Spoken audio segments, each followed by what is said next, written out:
Ok, on a compris le lien. Connaissance égale richesse. Mais comment juste? Comment est-ce que le savoir, qui est abstrait, se transforme en euros bien concrets dans un portefeuille? Par quelle magie? Eh bien, ce n'est pas de la magie. L'étude a justement identifié deux mécanismes, deux canaux principaux. Alors voilà les deux voies. La première, c'est la participation au marché boursier. Quand on comprend comment ça marche, ça fait moins peur. La connaissance, ça démystifie l'investissement. Ça lève les barrières, la peur, l'inertie, et ça permet de profiter de la croissance des marchés. La deuxième voie, c'est la planification. C'est logique, les gens qui s'y connaissent sont beaucoup plus susceptibles de faire le calcul de ce dont ils auront besoin pour la retraite, de se faire un vrai plan et surtout de s'y tenir.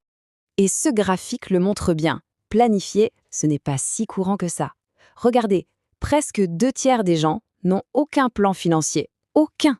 Mais ce que l'étude montre, c'est que plus on s'y connaît en finance, plus on a de chances de faire partie des planificateurs sérieux. C'est ça la clé, la connaissance. C'est ce qui transforme une bonne intention en véritable action. Maintenant, attention. S'il y avait un seul chiffre à retenir de toute cette étude, ce serait celui-là. 80 000 euros. Voilà, c'est la différence de patrimoine net que la connaissance financière et elle seule peut expliquer entre les foyers les plus et les moins avertis. C'est vertigineux. C'est en quelque sorte le prix de l'ignorance, ou si on veut voir le verre à moitié plein, c'est la valeur de l'apprentissage. On arrive donc à la fin de ce parcours. Du plus petit détail d'une fiche de paie jusqu'à la construction d'un vrai patrimoine, on voit bien que le fil rouge, la clé de tout, c'est la connaissance. D'abord, comprendre ce qu'on gagne.